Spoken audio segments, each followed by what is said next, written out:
54 के 54 के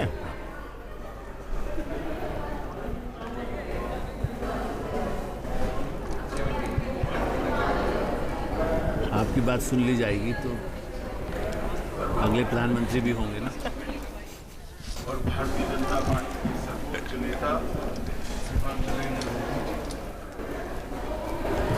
सरकार के गृह मंत्री और संकल्प पत्र समिति के अध्यक्ष आदरणीय राजनाथ सिंह जी, देश की विदेश मंत्री श्रीमती सुषमा स्वराज जी, देश के वित्त मंत्री श्रीमान अरुण जेटली जी, हमारे पार्लियामेंट्री बोर्ड के मेंबर श्रीमान थावरचंद गहलोत जी, श्रीमान रामलाल जी, भाई भूपेंद्र यादव जी और आज यहाँ पर उपस्थित सभी पत्रकार छायाकार भाइयों और बहनों, आज कुछ ही क्षण के बाद श्रीमान राजनाथ सिंह जी 2019 के चुनाव के लिए भारतीय जनता पार्टी का संकल्प पत्र लेकर आपके सामने उपस्थित होंगे। मैं आज आपको 2014 की याद दिलाने के लिए खड़ा हुआ हूं। 2014 में भारतीय जनता पार्टी उस वक्त के तत्कालीन गुजरात के मुख्यमंत्री श्री नरेंद्र मोदी जी को अपने प्रधानमंत्री पद का प्रत्याशी बनाकर लोगों के सामने आई थी। उस वक्त हम एक संकल्प पत्र और भारतीय जनता पार्टी का देश 14 से 19 किस तरह से चलेगा इसका विजन लेकर हम आपके सामने आए थे। और 2014 में हमारी बात का सम्मान रखते हुए इस महान देश की जनता ने ऐतिहासिक जनादेश दिया था। देश में 30 साल के बाद पहली बार अस्थिरता के दौर को खत्म करते हुए एक पूर्णबद्ध की भारतीय जनता पार्टी की सरकार बनी और भारतीय जनता पार्टी के नेता श्रीमान नरेंद्र मोदी जी देश के प्रधानमंत्री बने। पूर्ण बहुमत होने के बावजूद भारतीय जनता पार्टी ने एनडीए की सरकार बनाई और एनडीए की सरकार ने अपना कामकाज मोदी जी के नेतृत्व में शुरू किया। मैं इतना कहना चाहता हूं कि 2014 से 2019 की यात्रा जब कभी भी भारत के डेवलपमेंट का, भारत के विकास का और भारत की दुनिया में साख बढ़ने का इतिहास लिखा जाएगा। ये 5 साल सुवर्ण अक्षरों से अंकित करने पड़ेंगे। इस प्रकार से कार्यकाल को हम समाप्त कर आज देश की जनता के सामने फिर से जा रहे हैं। इस 5 साल में मोदी जी के नेतृत्व में एक निर्णायक सरकार देने का काम भारतीय जनता पार्टी ने किया है। ये 5 साल के अंदर 50 करोड़ गरीबों के जीवन स्तर को 7 अर्थ में उठाने के लिए एक भगीरथ सफल प्रयास मोदी जी के नेतृत्व में हुआ है। गैस के सिलेंडर्स, घर, बिजली, शौचालय, स्वास्थ्य, ये बुनियादी चीजों को, बुनियादी जरूरियातों को लोगों तक पहुंचाने में जमीनी स्तर पर भारतीय जनता पार्टी की मोदी सरकार को सफलता मिली है और स्वयं प्रधानमंत्री ने इसका बारीकी से संवेदना के साथ ध्यान रखते हुए हर गरीब के पास ये सुविधाएं पहुंचे, इसका प्रयास किया है और ये सफल प्रयास है। आज देश के अधिकांश घरों में बिजली पहुंच चुकी है। 8 करोड़ से ज्यादा शौचालय बने हैं। 7 करोड़ गरीबों के घर में गैस पहुंच चुके हैं। 2.5 करोड़ लोगों को घर का अलॉटमेंट हो चुका है। 50 करोड़ लोगों के स्वास्थ्य को संभालने वाली प्रधानमंत्री आयुष्मान भारत योजना लेकर हम आगे बढ़े। 12 करोड़ किसानों को इनपुट सपोर्ट देने की वैज्ञानिक व्यवस्था, सीधे इसके मोबाइल पर 6,000 रुपया ट्रांसफर हो, इस प्रकार की हम व्यवस्था करें। देश की अर्थव्यवस्था में भी कंसीडर करना पड़े, दुनिया भर के अर्थ जगत के पंडितों को कंसीडर करना पड़े, इस तरह का सुधार नरेंद्र मोदी सरकार ने किया है। आज सारे फाइनेंशियल डिसिप्लिन के आंकड़े 4 कॉर्नर्स के अंदर है और बहुत अच्छे तरह से देश की अर्थव्यवस्था को पटरी पर लाने का काम सिर्फ 5 साल के अंदर नरेंद्र मोदी सरकार ने किया। हमारी अर्थव्यवस्था जब 14 में जनादेश मिला तो विश्व की अर्थव्यवस्थाओं की सूची में 11वें नंबर पर थी। आज वहां से बढ़कर 5 ही साल में 6ठे नंबर की अर्थव्यवस्था बने हैं और द्रुत गति से 5वें नंबर की ओर हम आगे बढ़ रहे हैं। और ढेर सारे कदम भ्रष्टाचार और काले धन को रोकने के लिए भारतीय जनता पार्टी की सरकार ने उठाए। सबसे महत्वपूर्ण काम किया है, देश की सुरक्षा को सुनिश्चित करने का काम नरेंद्र मोदी सरकार ने किया है।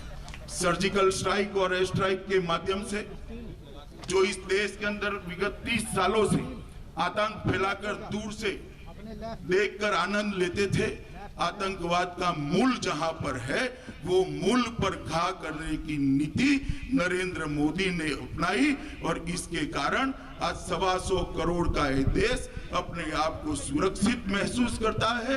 न केवल देश, पूरी दुनिया के अंदर एक संदेश गया है कि भारत की सीमाओं के साथ कोई छेड़खानी नहीं कर सकता, भारत को कोई हल्के से नहीं ले सकता। ये संदेश भेजने में नरेंद्र मोदी सरकार सफल रही है। दुनिया में देश का गौरव आज आसमान को छू रहा है। एक जमाना था जब पूरी दुनिया में भारत कोई मैटर नहीं करता था। 2004 से 2014 10 साल के कालखंड में भारत का गौरव दुनिया के अंदर धीरे धीरे नीचे जाता था। ये 5 साल के अंदर कोई भी महत्वपूर्ण मसला हो, देश के प्रधानमंत्री की सोच क्या है, देश के प्रधानमंत्री का रुख क्या है, भारत सरकार का मंतव्य क्या है, इसके मायने पूरे देश फिर पूरी दुनिया के अंदर बहुत बदले हुए नजर आते हैं। मैं मानता हूं इस बात के साथ देश के 125 करोड़ लोग अपने आप को गौरवान्वित महसूस कर रहे हैं, अपने आप को जोड़ रहे हैं और हर भारतीय अपने आप को गौरवान्वित महसूस कर रहा है। एक भी घपला, घोटाला, भ्रष्टाचार इसका आरोप भी न लगे, इस प्रकार से भारतीय जनता पार्टी की नरेंद्र मोदी सरकार चली है। 12 लाख करोड़ के घपले, घोटाले, स्कैम, एक के बाद एक स्कैम की सीरीज के बाद जो सरकार बनी, इसने प्रामाणिक सरकार कैसी हो सकती है, एक पारदर्शी सरकार कैसी हो सकती है, उसका उदाहरण देश की जनता के सामने रखने का काम किया है। और सबसे बड़ी बात है मित्रों, आज देश दुनिया में एक महाशक्ति बनकर उभरा है। भारत दुनिया में एक महाशक्ति के नाते अपनी पहचान को कायम कर, हर भारतीय को इन दिन का इंतजार था। 70 साल हो गए, दुनिया का सबसे बड़ा लोकतंत्र, दुनिया के फैसलों में हमारी कोई भूमिका नहीं होती थी। आज भारत एक महाशक्ति बनकर उभरा है। मैं मानता हूं आने वाले दिनों के अंदर ये बात और आगे बढ़ने वाली है।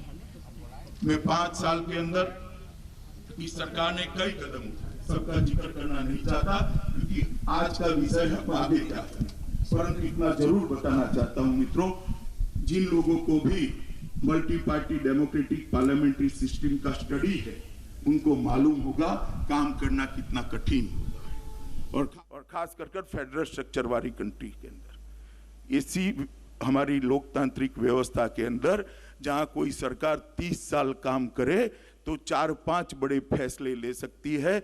नरेंद्र मोदी सरकार ने 5 साल के अंदर 50 से ज्यादा बड़े कदम उठाए हैं जो इतिहास का हिस्सा बनने वाले हैं। मैं मानता हूं कि 5 साल हमारे भारत के विकास के इतिहास में बहुत महत्वपूर्ण रहे। 2014 के जनादेश का अगर एनालिसिस करते हैं, इसका विश्लेषण करते हैं तो 2014 का जनादेश कांग्रेस से जो कांग्रेस का शासन, यूपीए का शासन, कांग्रेस के साथियों का शासन, सो कॉल्ड गठबंधन वालों का जो शासन था, वो शासन से जो निराशा जन्मी थी, वो निराशा ने नरेंद्र मोदी में एक आशा देखी थी और ये आशा को जनादेश में जनता ने परिवर्तित किया था। और 2014 से 2019 तक ये जो यात्रा चली है, देश का जिस प्रकार से चहुमुखी विकास हुआ है, देश की आशा अब अपेक्षा में बदल चुकी है। पहले लोग आशा करते थे ये होना चाहिए, ये हो सकता है क्या? ये कर देते हैं तो अच्छा है। अब काफी कुछ अच्छा हुआ है। लोग अधिकार से कहते हैं ये भी होना चाहिए, ये भी होना चाहिए, ये भी होना चाहिए। मैं मानता हूं 2019 का चुनाव अपेक्षा का चुनाव होने वाला है और मैं बड़ा विश्वास के साथ कहता हूं मोदी जी के नेतृत्व में भारतीय जनता पार्टी और एनडीए के साथी सक्षम है 125 करोड़ देश की जनता की अपेक्षाओं की पूर्ति करने के लिए, विशेषकर देश के युवाओं की अपेक्षा की पूर्ति करने के लिए, उनकी अपेक्षा का भारत बनाने के लिए। लोगों को अपेक्षा है देश का टॉप 5 इकोनॉमी में आ सकता है। देश के गरीबों को अपेक्षा जगी है कि हमें गैस मिल गया, घर मिल गया, बिजली मिल गई, शौचालय मिल गया, स्वास्थ्य की योजनाएं मिल गई। अब आगे पर भी हमारा जीवन स्तर ऊपर उठ सकता है क्या? किसानों को आत्मनिर्भर होने की अपेक्षा है। देश आतंकवाद से केवल मुक्त न हो, आतंकवादी देश के ओर देखने की हिम्मत न करे, इस प्रकार की सुरक्षा व्यवस्था करने की जनता को अपेक्षा है। कश्मीर समस्या के स्थायी समाधान की अपेक्षा है और देश दुनिया में महाशक्ति बनकर अपना स्थान हमेशा के लिए सुनिश्चित करे, इसकी भी अपेक्षा है। मैं मानता हूं कि हमारा ये संकल्प पत्र जो आने वाला है, ये सारी अपेक्षाओं को पूरा करने का एक दस्तावेज बनकर, एक डॉक्यूमेंट बनकर लोगों के सामने हम रखने जा रहे हैं। मोदी जी ने देश के सामने आजादी के जब 75 साल समाप्त होंगे 2022 में, तब देश कैसा हो इसका एक विजन रखा है और वो विजन के हिसाब से 2022 में हम 75 साल के समय 75 संकल्प लेकर देश की जनता के सामने जा रहे हैं कि 2022 में ये 75 संकल्पों को पूरा कर कर जब देश आजादी की 75वीं सालगिरह मनाता होगा, इतनी समस्या से संपूर्ण रूप से देश को मुक्त करने का वचन लेकर, संकल्प लेकर हम लोगों के सामने जाने वाले हैं। सबसे बड़ी मोदी सरकार की सिद्धि है, हमने सोचने का स्केल बदला है। पहले योजनाएं बनती थी, इतना 1000 घर बना देंगे, इतने लाख टॉयलेट बना देंगे। अब हर एक को घर देंगे, हर एक को टॉयलेट देंगे, हर एक को गैस देंगे, हर एक को बिजली देंगे, हर एक के स्वास्थ्य की सुविधा करेंगे। देश का सोचने का स्केल बदलने का काम नरेंद्र मोदी जी ने करा है, जिसकी देश की जनता राह से आज ये संकल्प पत्र की घोषणा हमारे संकल्प पत्र समिति के अध्यक्ष, देश के गृह मंत्री, भाजपा के पूर्व अध्यक्ष श्रीमान राजनाथ सिंह जी करने वाले हैं। कई सारे वरिष्ठ नेताओं के साथ चर्चा कर कर, अलग अलग क्षेत्र के तज्ञों के साथ चर्चा कर कर, एक्सपर्ट्स के साथ चर्चा कर कर और भारत के मन की बात के माध्यम से लगभग 6 करोड़ से ज्यादा लोगों का भागीदारी कर कर एक संकल्प पत्र को बनाया गया है। मैं मानता हूं दुनिया भर की डेमोक्रेटिक पार्टियों के लिए एक बहुत बड़ा रिकॉर्ड होने जा रहा है कि कोई पार्टी अपना संकल्प पत्र 6 करोड़ लोगों के साथ चर्चा कर कर बनाता है। ये अपने आप में बहुत बड़ी बात है। मित्रों, मैं आज इतना ही कहना चाहता हूं कि भारतीय जनता पार्टी इस संकल्प पत्र लेकर आपके मन की बात संकल्प पत्र में समाहित कर कर आपके सामने आने वाली है। इस वक्त मैं पार्टी के अध्यक्ष के नाते आपको इतना ही कहना चाहता हूं कि आपने 2014 में मोदी जी को आशीर्वाद दिया था। 2014 से 2019 तक हमने आपकी अपेक्षाओं के अनुरूप काम किया है। कई चीजें जो हमारे संकल्प पत्र में नहीं भी थी, उसको आगे ले जाने का काम किया है। आप एक बार फिर से मोदी जी के नेतृत्व में भारतीय जनता पार्टी और एनडीए के साथीदारों को आशीर्वाद दीजिए। हम एक मजबूत सरकार देने का वादा करते हैं, हम एक निर्णायक सरकार देने का वादा करते हैं, एक पारदर्शी और संवेदनशील सरकार देने का वादा करते हैं। मुझे भरोसा है कि मोदी जी के नेतृत्व में भारतीय जनता पार्टी और एनडीए के सारे दल साथ में मिलकर जनता की अपेक्षा का भारत बनाने में हम सफल होंगे। पूरे देश भर में जहां जहां जाते हैं, फिर एक बार मोदी सरकार का उद्घोष जनता में से सुनाई पड़ता है, जो व्याख्यायित करता है लोगों की अपेक्षाओं को। और ये अपेक्षाओं की पूर्ति का चुनाव है। ये अपेक्षाओं की पूर्ति मोदी जी के नेतृत्व में बनने वाली भारतीय जनता पार्टी एनडीए की सरकार जरूर करेगी। मुझे इसकी पूर्ण आशा है और आप सबसे भी अपेक्षा है कि चुनाव के ये संकल्प पत्र को आप हमारी स्पिरिट को, हमारी भावनाओं को जन जन तक पहुंचाने में हमारी सहायता करेंगे। ये बात कर मैं मेरी